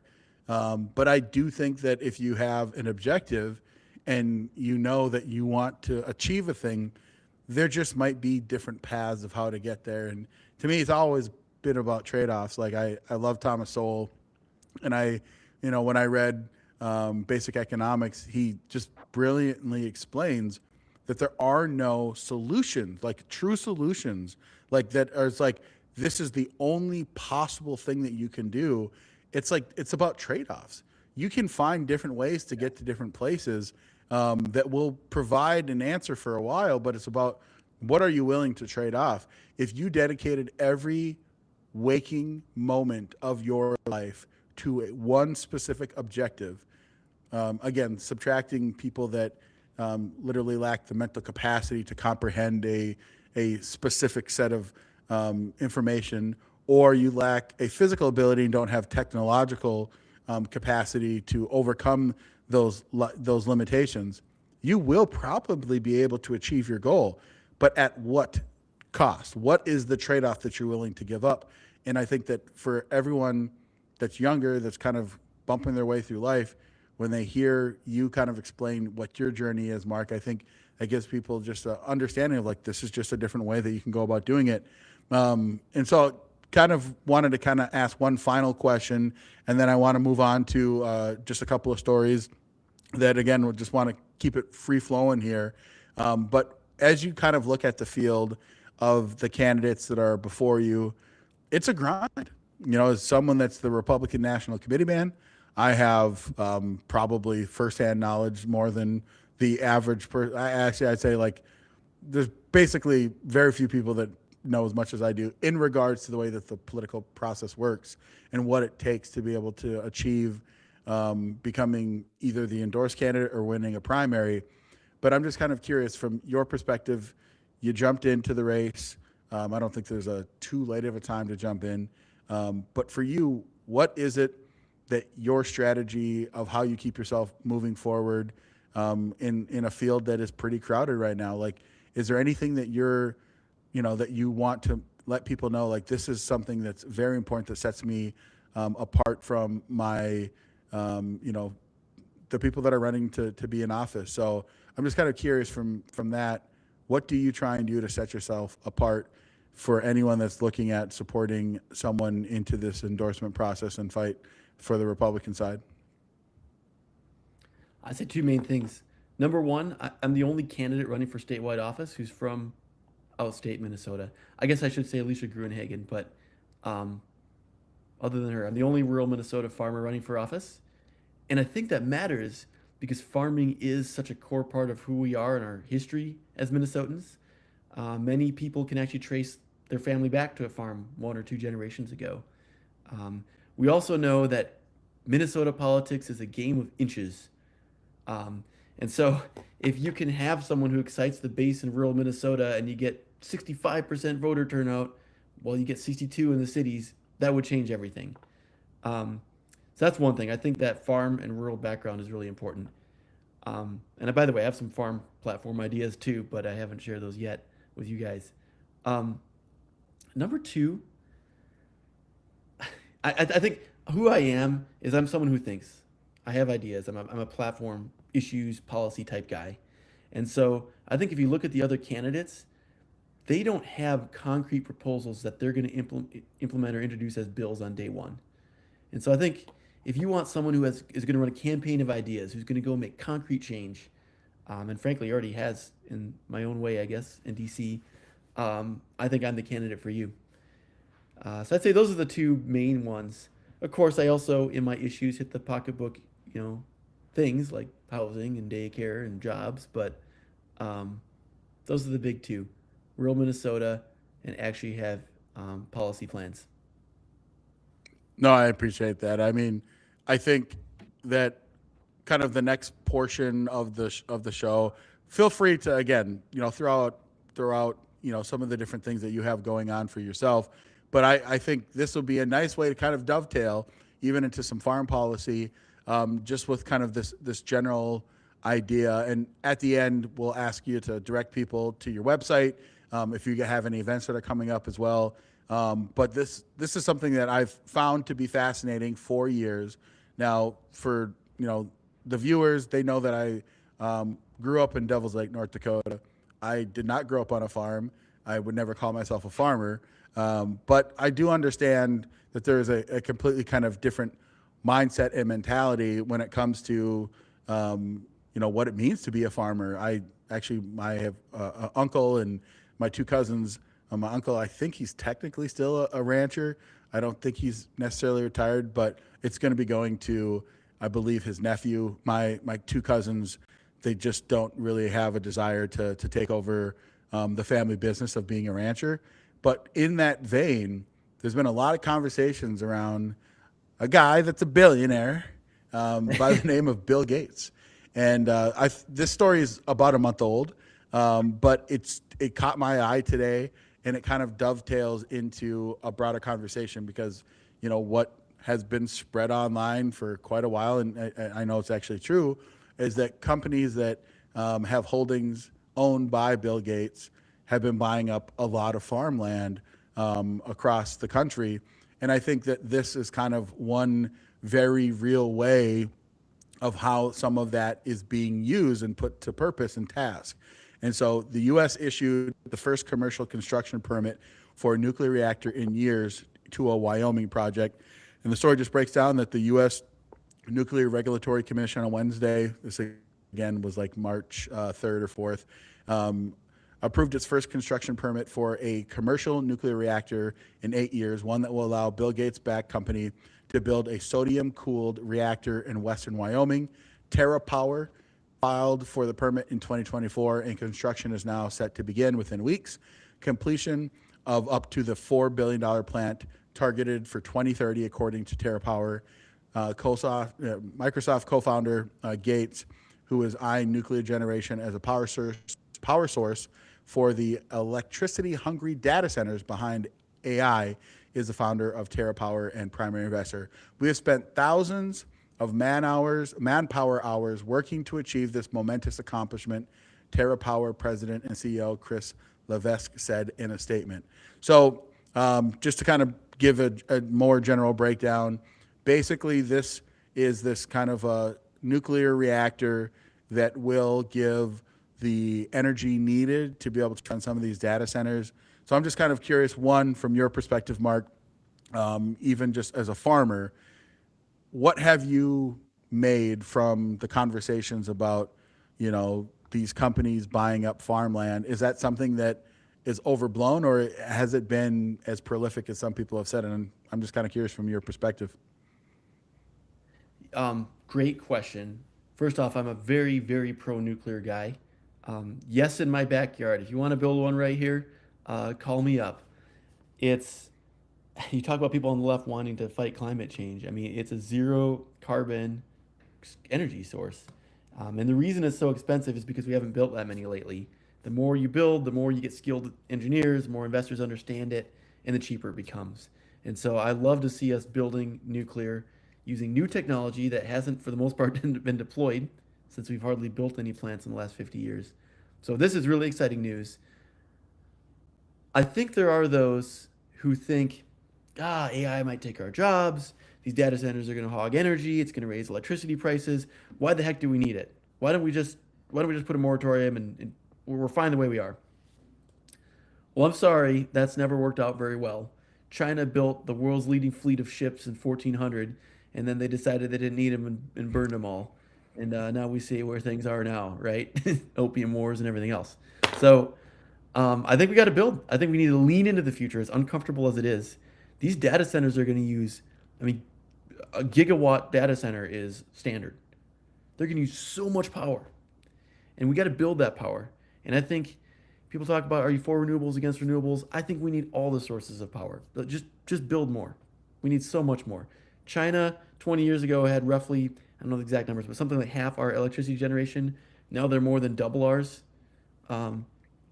It takes energy to win the AI war. So I'm very excited about this.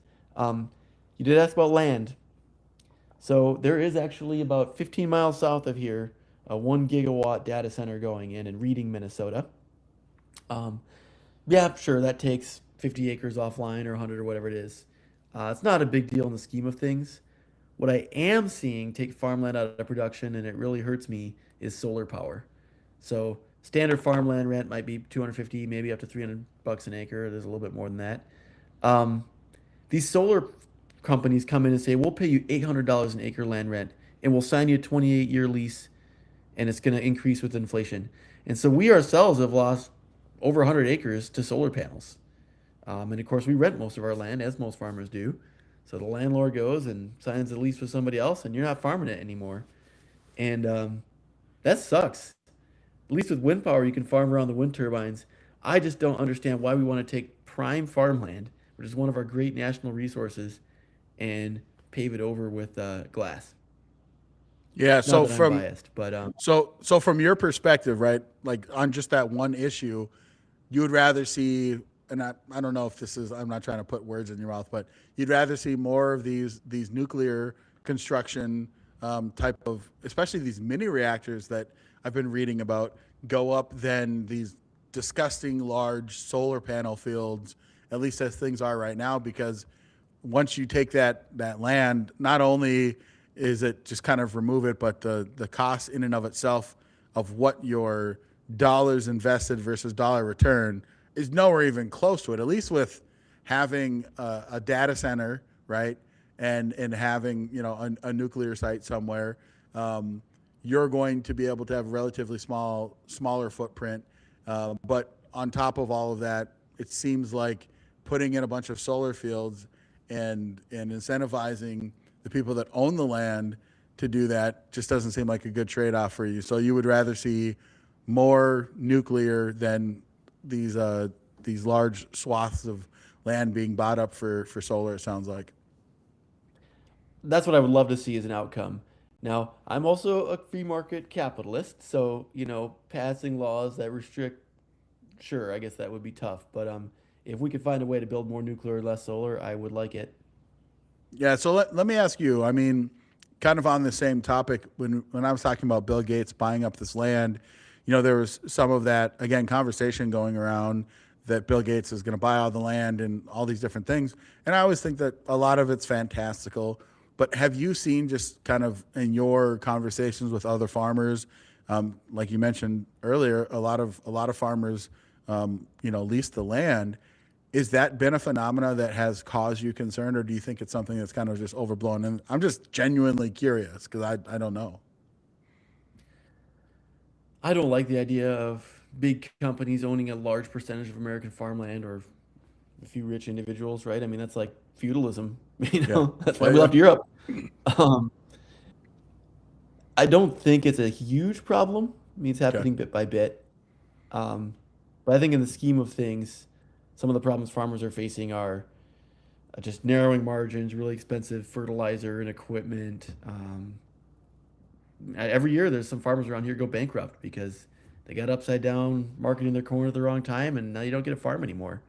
So I think finding ways to help farmers avoid that, to help them keep farming, to help them pass on their legacy, as you talked about with your family, that's what farmers really, really care about. That word legacy is huge. I mean, my great grandfather bought this house in 1930, and it would hurt our entire family, our extended family, if we ever lost it. No, I think that's huge, man. I mean, I think another thing that I've always been curious about, right? Because I've heard this for years now, that it seems like the small family farm, like that's basically like going away. Like that's not even a thing that really exists. So I'm just curious from your perspective, are there things that can be done to reverse that trend, or do you have kind of a different solution? Or maybe I'm just looking at it from the wrong perspective. It just seems like I, what I've heard is that basically like small farming or family farming is going away and it's all this corporate stuff. Do you have a solution, an answer, or even a different diagnosis? Well, it's not wrong. It may be overblown. Um, if, part of it is our standards of living have increased. And I've ran all these numbers. I mean, I could talk to you till you're blue in the face about what farming was like in 1900 versus 1950 versus today. Um, but I think the big deal takeaway is margins have gotten smaller because we've gotten more efficient. And so you need to farm more acres of land to take care of your family. In rough terms, you might make $100 an acre farming. Okay, well, if you want $100,000 to pay for your family's life for the next year, you need 1,000 acres. And there's also risk because you might get a drought and you might get, right? And so I think first off, you're not going to change the economics of that. But I think if you look at some of these farm programs, you could do things that favor smaller farmers over large farmers. Right now, most programs are just per acre, right? So some things you could do there. There already are beginning farmer programs for people getting into farming. I think you could expand those, make it easier for people to get started. It's a very capital intensive business. And then the third one, this is really part of my campaign platform. Let's do things to help livestock farmers. These small individual livestock farmers are going away, and that's a place where you're seeing big companies have a lot more share. And part of it is they have their own vet on staff, and they have their own truckers, and they have big negotiating power with the slaughterhouses. I think there's been a lot done for crop farmers in terms of crop insurance. Some of that would be a place to start in terms of livestock farmers. There's another one right now. You guys may have noticed beef is very expensive. Mm-hmm. Well, what happens is if you have a heifer, a female cow who's not had a baby yet, you could sell her for a crazy high price, or you could go and breed her, but then she'll be pregnant for about a year, and then her calf will take 2.5 years to become big enough to sell for meat. So essentially, if you breed her, you're going to have to wait 3.5 years to see revenue. And so if the price is super high right now, you'd rather sell now versus taking the risk on the market in 3.5 years. Well, the government could come in and say, okay, we'll give you $200 a cow if you guys breed them because we need to have more calves in the system. Anyway. Gotcha. Lots of ideas. There's a lot of stuff we could do. And I'd be like I say, first farmer from Minnesota in the Senate in over 50 years. I think it'd be great to give us a voice. I have a tinfoil hat when it comes to anything Bill Gates is doing. And I'm sure that some of his stuff is overblown, but you can go back and find interviews of this man saying that he thinks we should reduce the population of planet Earth by 10 to 12%. And I don't think that guy should be in charge of nuclear power or the land our crops are grown on. That's just me just thinking out loud. He's also been, really down with getting us into lab grown meat. I was actually looking something up while you guys were talking. I was still listening. I was still engaged. But his whole investment into Upside Foods, it used to be called Memphis Meats, and just getting like the lab grown chicken in the grocery stores and in certain restaurants are now selling it like fat. Like we already knew fast food is bad for us, but now like your burger patty might be coming out of like a squeeze box where they're just cranking it down and this weird pink stuff is and they cook that into a circle and that's your burger patty. Like I don't like one guy being in charge of all of our food or potentially, like, I think I agree we should build more nuclear power. We should have more options because the future's coming and we can either get left behind by places like China or we can do what we need to do to win, with data centers, with AI, with more effective power for the grid. We have all these electronic devices now that we didn't used to have. And so many companies run on all of that sort of stuff. Like we need to have the power. I just don't like that we got Bill Gates, involved in that in any capacity. It's just he's just done enough things and he's said enough crazy things and the Epstein files that he's potentially in and the stuff his wife came out and said or his ex-wife said about it. I'm like, maybe let's have somebody else, do the nuclear stuff. Like, Yeah, see, Musk is already doing a lot, but he's got to have some friends that might jump on this. Yeah, dude. Like here's the crazy thing. Musk and Marco Rubio can run our whole country. That's all we need. Yeah, no, you're not wrong. I think one of the most weird things about Bill Gates is he will have these kind of like these one-off comments that is like raises everyone's eyebrows. Like when he was like, "Oh yeah, I'm sure we could create a mosquito that could inject people and make them allergic to meat." You're like, you could do what? Like, why would you say that? That is a fantastic impression. Also, I was looking up that too. That is it's a thing. They can't tie it directly to him, and it's actually not in people. It's cattle ticks. Apparently, something's happening to the cattle, which is terrifying. Yeah, I mean, it's just still terrifying. That's the thing is like Bill Gates. He just always has given me some creepy EBGBs. Like, yeah, Microsoft, no doubt, dude is. Yeah, crushed it, all that. But his weird social engineering ideas, it's just like, at least Elon is just a better like explainer of what he wants to do. And so when he kind of has some of his weird kind of things that he says, it's like, okay, that's just Elon being Elon. But Bill Gates is just so creepy when he does it. That's sometimes people are just bad messengers, man. Maybe he just decided he was going to put $0 in PR. I feel like Elon Musk wants to develop AI and technology to get us to space, so that mankind can expand for survival. I feel like Bill Gates wants AI and programming so that he can build himself a new wife, so he doesn't have to deal with the human race anymore. His partner will be completely computer generated, and it's just weird. It's unnatural. I think we were a better country when he was just making the Xbox 360 and leaving all this other stuff alone. Bill Gates wants to be the AI overlord. Yeah, that might actually be it. Elon kind of wants to like fight the AI overlords. Now he's okay with if he's like a leader of like the resistance. Maybe I'm giving Elon too much credit. Maybe he also wants to be the AI overlord. But at least he's giving the technology, and the way he talks is like, we need to like integrate man with machine, which I think that's because Elon still hasn't necessarily been able to surrender you just hit himself. the nail on the head. That's really what it is.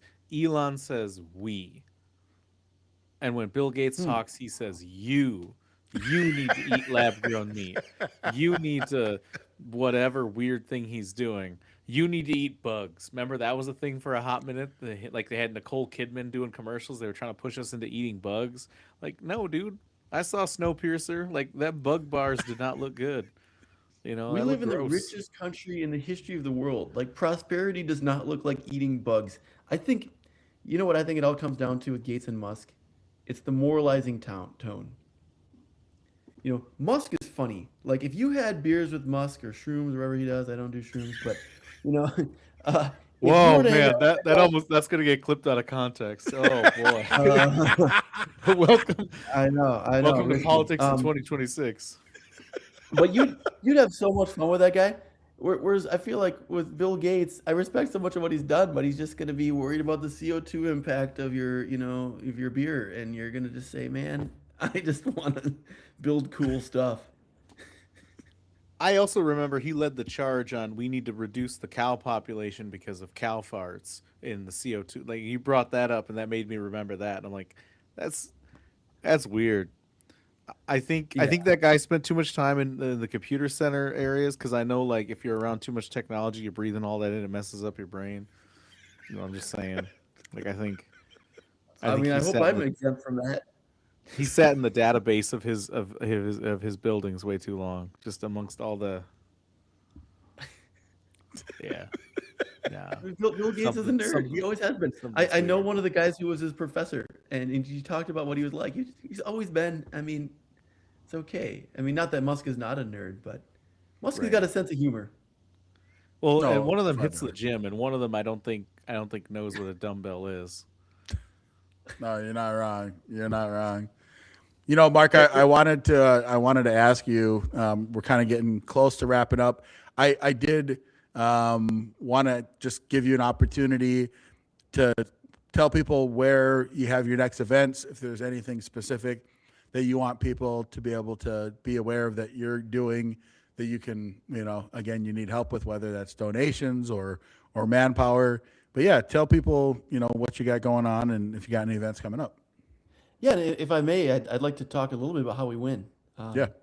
So a lot of the debates and stuff now are now being cut down to the top four vote getters from the kind of informal straw polls that happen throughout our BPOU conventions. And we've made the cutoff, which is exciting. So it's Tafoya, Schwarzy, White, and me. Um, I think interestingly, no one has really clinched the game yet. I think we each kind of have our strengths and weaknesses. I think Tafoya obviously has the NRSC endorsement and the money, but I think struggles because some delegates think she's not conservative enough. Schwarzy, he's got the military background. I think he said some things that rub some people the wrong way, and he's probably hit his ceiling in terms of delegate support, it seems. White has his raging fans, but I think, again, a lot of people think a lot of the stuff he said is controversial and probably wouldn't support him. I think in my case, I'm still building my organization, right, and name recognition and everything else. But I really do think it's anyone's game out of the four of us in terms of the May endorsement process. My plan to win is to build a volunteer army all across the state, to knock on every door, to call every delegate multiple times between my volunteers and me, and to win this endorsement in May and show that I am the grassroots candidate. We have about 200 volunteers signed up, and we're actually having an event next Wednesday in St. Paul at 7 p.m. The location is still being nailed down, but that's going to be kind of a rally. We'll also train people and get people signed up for specific roles. That's one thing we're doing. Let's see here. We're going to be at a debate with the CD2. I'm allowed to promote someone's event. Yeah, 100%. Yeah, tell people where you're going to be, man. Yeah.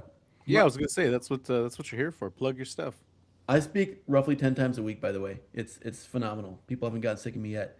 But tomorrow night from 5 to 9, I assume debate starts at 7, but the social hour before, we're going to be at Bogart's Entertainment Center in Apple Valley, and it'll be the abiding candidates who are debating. So it'll be Royce, Schwarzy, I believe Gruenhagen may or may not come, and myself. So come to that. That's right in my backyard. Yeah, well, you better be there then. This bud's for you. David. Better be there, dog. Fine, guys, fine. Just twist my arms.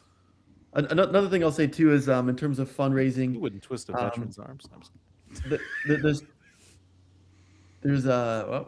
I'll be watching, but there's really two types of donors we've had. We've had grassroots Republican donors in Minnesota, and we've had more mainstream folks around the country, especially the tech right out east, really entrepreneur type people, young conservatives in different New York and Boston and so forth. We do need more donors. We need more support. Our website is york4mn.com. So if you want to sign up, volunteer, hear the news, york4mn.com. I'm also very active on social media. So we have Facebook, X, TikTok. We have, I always forget about Instagram.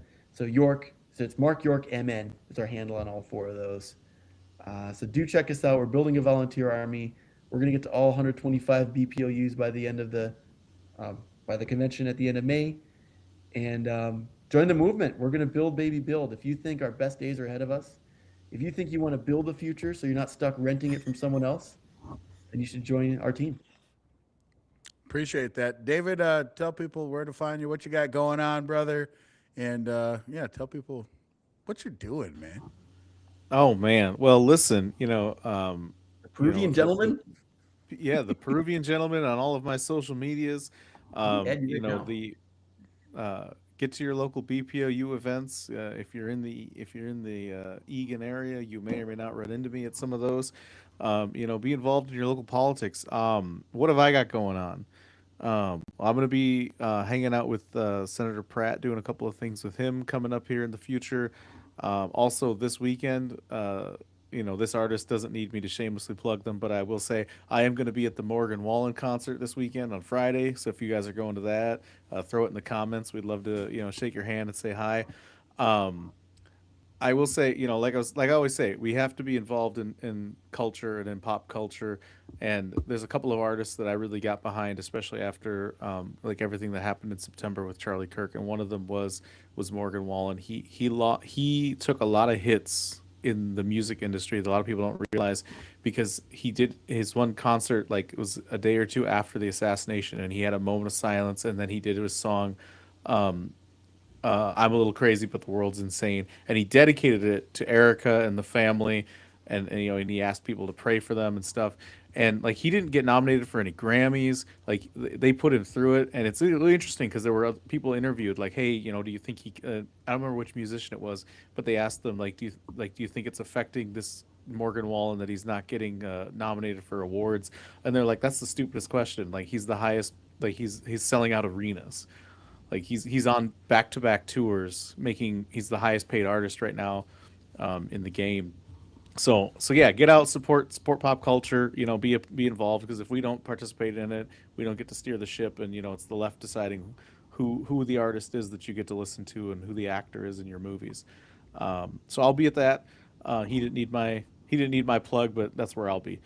And yeah, just get involved in what's going on in your community. Absolutely love it. Thank you again, Mark, for being on the show. We hope that we can have you back again in the future, regardless of what happens with the race. I think, to be able to dive more into other topics about AI, super curious to your perspective on a lot of those issues. So love to have you back on. My name is AK Kamara. You can follow me on X, Instagram, and Facebook at Real AK Kamara, over on TikTok at AK Kamara. But make sure, no matter what you do, you like this show, you share it with your friends and family. Share it everywhere. We are always going to be podcasting live every Monday from 6 a.m. till 8 p.m. So make sure you guys set your calendars. And if you can't make it live and you want to listen afterwards, we will have the stream up on YouTube, Rumble, and then everywhere you listen to podcasts, you can find us, whether that's Apple, Spotify, Pandora. We are everywhere where podcasts are. Go and find us. Culture Warriors Unchained. Culture Warriors Unchained. And for those of you that are wondering where I'm going to be at, I'm going to be basically at every congressional district Republican convention. There is one day where there's 3 conventions. I'm only going to be able to probably hit 2 of them. But you can follow me online, and I'll probably post when I'm going to that. I'm going to be going down to Albert Lee this Friday to speak to a group in conjunction with the Congressional District Convention on Saturday for CD1, and then there's also the CD5 convention. So I'll be making 2 appearances there, and you can always listen to me on the John Justice Show every Friday, Freedom Friday, from 6 a.m. to 9 a.m., so you can listen to me there. But for Drew, David Webster, the 3 of us, and AM in the background, we are Culture Warriors Unchained.